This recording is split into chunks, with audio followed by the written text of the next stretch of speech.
Hi everyone. In this lecture, we'll be discussing about subqueries. Subqueries are a very powerful tool and you must know this. What is a subquery? It is a query within a query. Till now, we have been retrieving raw data or very simple process data. If we want to retrieve complex data, we might have to use complex structured query with a lot of joins and unions. This is where subquery comes in. You can use a subquery to reduce your efforts, make the query more readable, reduce the time taken, and even save some resources on your database. Subqueries can reside within the where clause, the from clause, or the select clause. The syntax I have provided here is how to use the subquery in the where clause.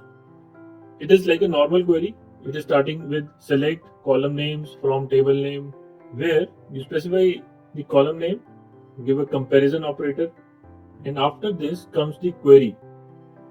This query is part of the main query, the outer query, and this part is called the subquery, where you write, select the column names from table name and give the where condition. The output of this subquery will be used as values in the comparison operator, against which the column name 2, the column name 2 written here, the values of this column will be compared. It will become more clear when we look at the examples. So let us say you want to find out the order lines or the sales items where the customer who bought those orders is aged more than 60. If we do not know about subqueries, how would we do this?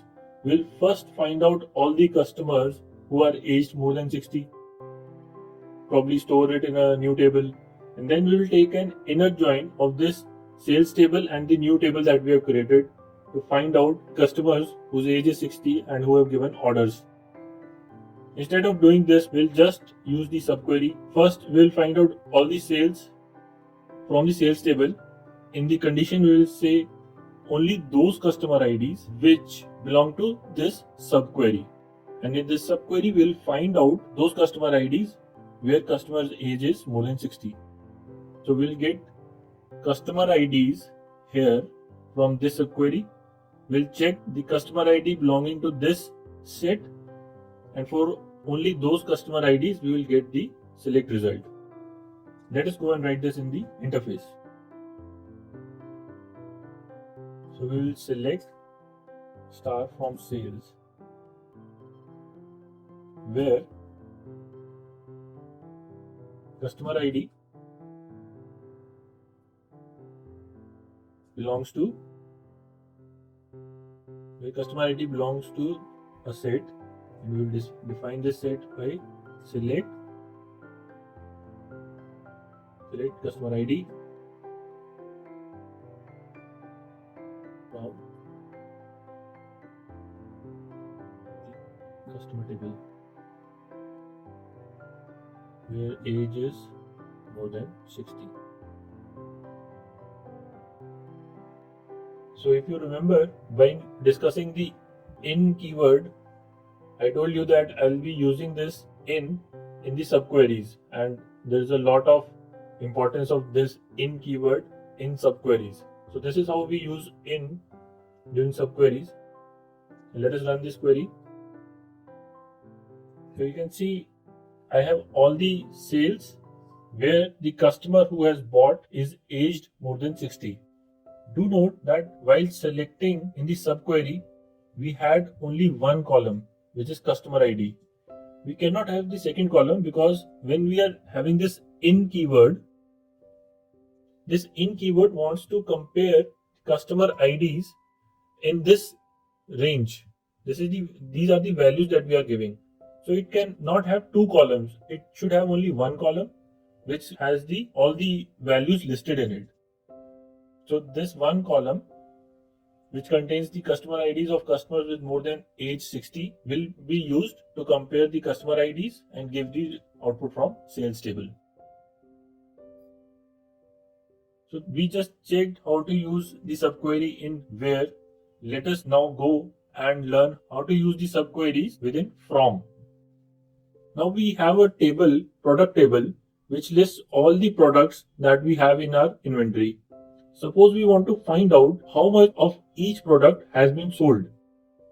So I want to find out the quantity of each product sold. In the product table, I have the product name and categories also. So in future, if I have this data, I'll be able to find out which category is selling how much. So this data may be of use to me. If I want to find out this, suppose we are not using the subqueries, I'll first need to find out the sales quantity from the sales table. So I'll group by the product ID and find out the sum of quantity and save this data in a new table. And then I'll do a join of this table with the product table. This is how I'll get this data. What this will lead to is I'll have one additional table which will be taking up resources in my database. Instead of doing this, I can do the two things in a single query without saving the data into a table. Let us see how subquery helps us in this. First, the table that we would be saving, think of it as a table that you have actually saved.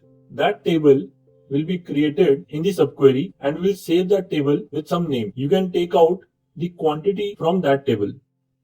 When we are writing the query, we will select all the columns from the product table and this quantity from the table that we'll be creating in the subquery. After this, we'll write the product table and we can name it as A. We will left join this. Why we are left joining, you should be knowing. All the values of product table will be listed even if it is not part of this second table, which will be the subquery. So we are using left join. This is the second table. We'll select the product ID. We sum the quantity and we group it by the product ID and we save it as B. We are joining these two with the common predicate product ID and we order this with the quantity. Let us go and write this and see the result. So we will select product ID, product name and category. From the second table that we will be creating, we need the quantity. Okay. This quantity is also an alias. So from the table is product,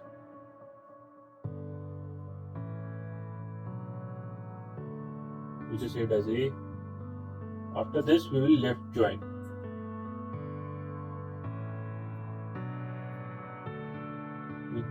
This is the subquery part now. Select product ID, sum of the quantity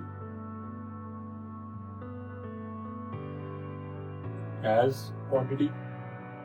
Now we have the alias from sales table grouped by the product ID.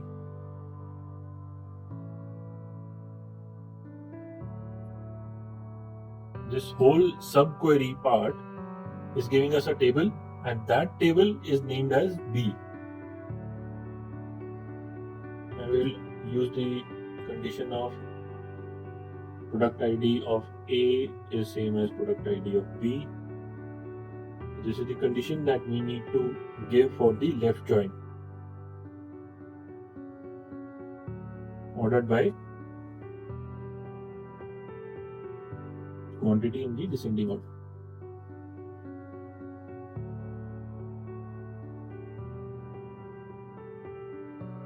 You can see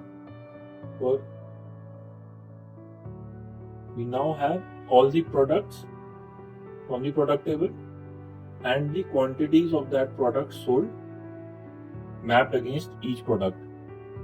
You can see that first row has actually null quantity. You might be wondering why it is at the top. Because null is always considered as the largest number. Whenever you order it in descending order, null will always be at top. If you order it in ascending order, null will always be at the bottom. The same thing you could have done by creating two different queries, saving the table in between. Instead of doing that, we just club the two queries. One query became a subquery for the other outer query, and this saved us some space on the database. Now let us look at the third use case of subquery. Here the subquery will be written within the select part. First we wrote it in the where part, next we wrote it in the from part, now we are writing it in the select part. Writing a subquery in the select part is just the same as the left join. For example, in left join we found out for each order line what is the customer name and age. Same thing you can do by using the subqueries also. How? We will select customer ID and order line. These are directly coming from the sales table. But the third column, which is the customer name, will come from the customer table and it will be matched using the customer ID. So customer ID, order line, and there is a subquery giving us the customer name from the customer table. Let us go and write this in the interface. So we select customer ID, order line,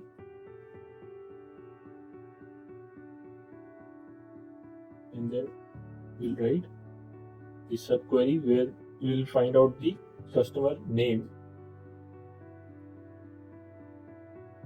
which is matching the customer ID from the sales table, where customer ID, customer.customer ID is equal to sales.customer ID. So these customer IDs are matched and we get the customer name from the sales table.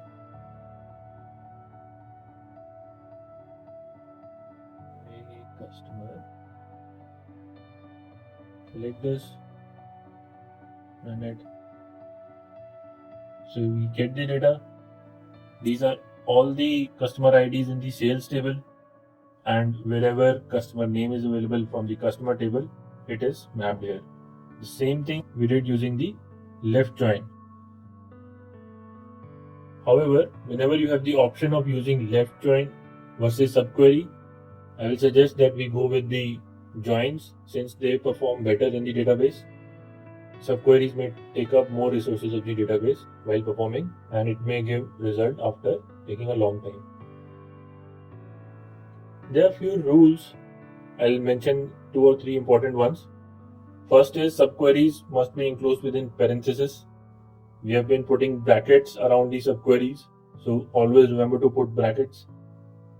In the second point, a subquery can have only one column in the select clause, where multiple columns are in the main query for the subquery to compare its selected column. So what this point means is, like we discussed here in this example, when we were discussing this in keyword, here only one column should be present. It cannot be more than one column. So that is what this point is signifying. So whenever you are comparing values using the subquery, it should have only one column.